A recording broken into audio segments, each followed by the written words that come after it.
All right, final segment with Josh Horn, but that doesn't mean we have plenty of time. Yeah, we have enough to take a lot of calls, 737-7587, Social Security. Let's get back to it. Next up's Brenda. Hello, Brenda. Hello. How can we help you? Well, I have a question. Actually, a couple questions, and good morning to y'all, too. Sure. My question one is, when you turn, like my husband draws disability now, okay? But when he turns 62 or 65 or 67, whichever it happens to be, does he need to do anything different where Social Security is concerned in reporting anything? Does anything change? You know, I don't know if that makes a difference in the age, being that he's already drawing, you know, Social Security disability. Won't it be seamless? Oh yeah, if he's already drawn disability, then at his full retirement age, which is 66, then it'll just switch over to retirement, and you won't notice any different except the periodic reviews of the disability, which happens, you know, periodically. That stops because he's retired, considered retirement now. But you actually won't see any difference in the benefits or anything like that. Nothing changes. Won't go up. Won't go down. And they don't have to do anything. It'll automatically kick in. So yeah, you're okay on that. Okay, and then my next question is, you know, there was a man that was just talking about the offset due to workers' comp and that. Yeah. Okay, my husband went through the same thing that man is unfortunately going through, where there's supposed to be an offset. How long or what do you do to find out about that? Is there something in particular that, who do you contact to find out about that offset? I mean, yeah, that's a really good question, and you know, if you were trying to find out how it is affecting your Social Security, I would recommend that you call Social Security and we can look it up. If you're trying to figure out how it was set up, and if you have specific questions about the workers' compensation itself, then you would either want to refer to your settlement or contact whatever the state is that issued the workers' comp, because again, every workers' comp situation is a little different depending on what state it was in, how much it was for. Was it set up for a lifetime, or was it just a certain time period? You know, if it was X amount of dollars, it was only supposed to be over a 4-year period. To cover a 4-year period, that's a different situation than X amount of dollars that's supposed to cover 30 years. You know, if it was permanent total, or if it was temporary total, or anything along those kind of things. So every situation is a little bit different. That, yeah, you can either call your local Social Security office or call workers' compensation directly. Good. Let's go to Willie. Willie, good morning. good morning. Hi there. Hi. I have a question. Okay. My name is Willie, as you know, and I have been drawing Social Security disability for a while now. And I guess 7 months ago, I started having trouble with my checks, and come to find out that they think that I'm a man. So I have gone in to the Social Security office several times to prove that I'm a lady. And they have been taken from my check, and it's been like about $300 that they're taking away from me. I wonder, why would they be taking more money away from her whether or not she's male or female, even though I understand you want to correct that? Oh, I want to correct that. Yeah. They said that I'm a railroad worker, and I'm in the service. So they're mistaking you for someone else. Years. Okay. Yeah, occasionally some kind of goofy things can happen, unfortunately, and it's, you know, few and far between, but it sounds like you're one of the far between that somehow it's either gotten mixed up with another Social Security number, or you know, many years ago all those Social Security numbers and all that information was hand typed into it, and a typo can be made or something along those lines. Now they're very serious about not making a bunch of changes to your Social Security number account information unless we're 110% sure. So here's the plan, Josh. I'm going to put Willie on hold, and we're going to get her number. Yeah, I think that's a good idea. And then, do you mind if I give that to you? And you, okay, Willie, he's the district manager. I'm going to get your phone number off air, and I'm going to give it to him, and then someone will work that out for you. Is that okay?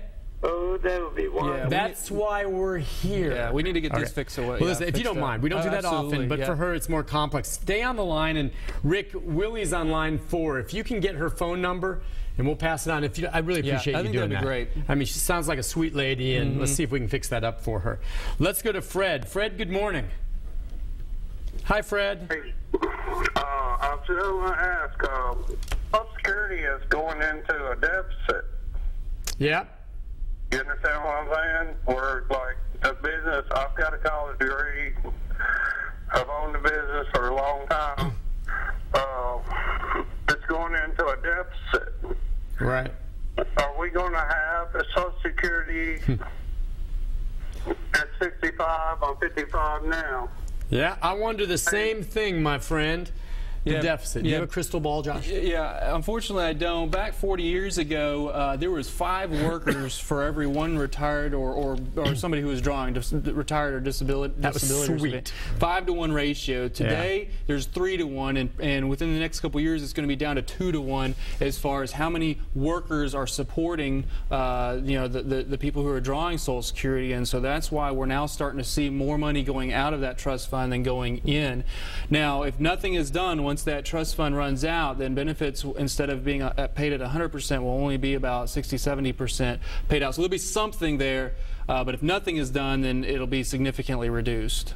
And the thinking is Congress, which is the one that has to address this, is going to do something, especially politically. If they let it go to 60%, can you imagine the outrage of people? Now, how they address this, does that mean a tax increase? Does that mean raising when you can draw? Does that mean cutting some people out that maybe don't need it if you make so much money? I mean, honestly, it's his money and he has a right to it. But does Bill Gates really need that $2 grand a month when he retires? No, it is his money. I know, but maybe if you're worth $300 billion, do you really need your Social Security? Maybe, who knows what they'll pass. So I think it'll be there. The question will be how much we'll be getting. And I hear you talking, Fred. Let's go to Katharina. Hi, Katharina. Hello. Hey, how can we help you? My question is, my mother has raised a child since she was 3 years old, and she has alcohol syndrome.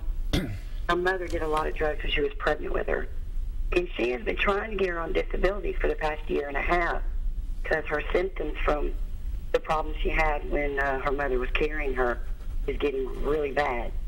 She's fixing to be 14, but she has the mind and the ability of everything she does as a 8 and a 9-year-old, and she's got all the paperwork and everything they've asked for from the doctors, and the doctors even recommended her to be on disability and everything. They still will not give it to her, and she's just stuck between a rock and a hard place. And my mother is old, and she's I think 68 now, and her father passed away, and she's worried about her after my mother passes. How is she going to be able to take care of herself and manage life? And this is your mother's daughter? Well, no, it's a child my mother took in. Oh, that your child your mother took in. Okay. Yes, and she had her since she was 3. Oh, and she took her in from a woman who was drinking while she was pregnant. Yes, and she did a lot of other drugs while she was pregnant with the child, too. That's heartbreaking. Okay, Josh, what do you think? Yeah, there's only a couple scenarios or a couple situations where benefits could be paid out. With Social Security, the child or the disabled adult child can draw off of the mother or father's record if they are drawing, but if they're not disabled or drawing retirement, then they can't draw off of those records, no matter how disabled the child is. Now, the other situation is SSI, and that would depend on the income and resources. And I failed to catch how old the child is now. Sounds like she's 14 now. 14 now? I think she said 14. And so she's like a 9-year-old. Yeah, so you might probably more likely you're looking at the SSI program, and I know we've told folks in times past on this program that if you feel they're disabled and you're denied at that initial level, file your appeals. You have 60 days from that denial to file an appeal to go first to the reconsideration level, which sends it back to the disability office for a different examiner to look at it. But then after that, you can go before an administrative law judge during the hearing process, and you can, basically plead your case face to face, and he can take a look at it from a little different angle and possibly get benefits going, at that level. So, it's better to go through the appeals process than to try to keep filing those initial claims. And don't give up, and maybe at some point you consider getting an attorney who represents you and only gets paid if you get the benefits. So that's a tough one. Okay, let's go to Jonita. Hi, Jonita. Hello, good morning. Good morning. I have one question. How does it affect your SSI if one person already gets it and then the other person gets it and they get married? Right. Yeah. When two SSI recipients get married, then they are no longer under the individual amounts, but they are actually under the couple's amount or the married amount, and so it does affect it. You definitely would want to let us know. And basically, the individual amount for this year is $721, and the couple's, $733 for 2015. But the couple's amount is $1,100. So you are going to see a significant difference. Are you saying they shouldn't get married? I'm not specifying one way or the other, but I'm saying if they do get married, make sure that we know about it. Yeah, and so that's a tricky one, isn't it? You're going to get less money if you get married. What would you do? Yeah, I can tell you what I'd do. I wouldn't get married. But that's just me. If you're in love and you want to get married, and that's great, go ahead and do it. But we talked in these calls before, and that's what I think is kind of crazy. It's almost like a punishment for getting married. But if you're a couple, all of a sudden, somehow they think that you'll have more resources, so the amount goes down. Yeah, I don't understand that. I think the idea is that instead of paying 2 rents and 2 insurances and things like that, that some of your bills are combined, and there's some truth to that. I think that's what the concept is. Yeah. I understand that. People maybe aren't living together at that point, but yeah, that's something to consider. It was a good question to ask, and I think that's probably part of an equation there. But if you want to get married, go for it. Let's go to Ruby. Ruby, good morning. Good morning. Hey, Ruby. I have a couple of questions. First one is, once you get divorced, can the other one draw the other one's Social Security at a certain age, or if they get disabled or something? And my second question, once you pass your 60 days appeal, if you get denied, can you reapply or whatever, or are you just denied forever? Yeah, both good questions. The first one, if you're married for at least 10 years, 10 is the magic number, 10 years, then you can look at drawing divorced spouses benefits. And unfortunately, I've seen some folks who are married 9 years and 9 months, and then they weren't able to draw anything off of that spouse. But 10 years is the magic number in that scenario. And the other question, if you miss that appeals, I would still try to contact the Social Security office. We can have good cause for late filing, so if it took you an extra 10, 15, 30 days, whatever, but there was a reason, if you were in the hospital, or you didn't get your mail, or you got some misinformation by your attorney or something along those lines, write that in a note, send it in with that appeal package, and a lot of times we can go ahead and process the appeal if there was a reason why. If you just said, well, I just didn't want to do it and then I just changed my mind, well, that's not really good reason. But if there's a good reason, we can sometimes go ahead and take that. And again, it's better to file that appeal rather than keep filing initial claims. Now, it is possible that you can file a new initial claim, especially with the SSI program, since there's not really a cutoff on your earnings or anything. All right, let's take a quick follow-up from Brenda. Brenda, did you have a follow-up?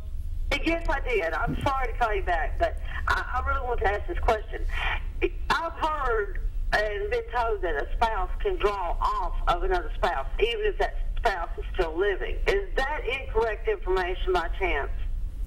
What's been real popular? Well, for one thing, yes, a spouse can draw spouse's benefits depending on how much they're on their own record. So maybe somebody who hasn't worked, they stayed at home, or whatever the situation was, they can draw off of their spouse's record, and draw about 50% of what that benefit is.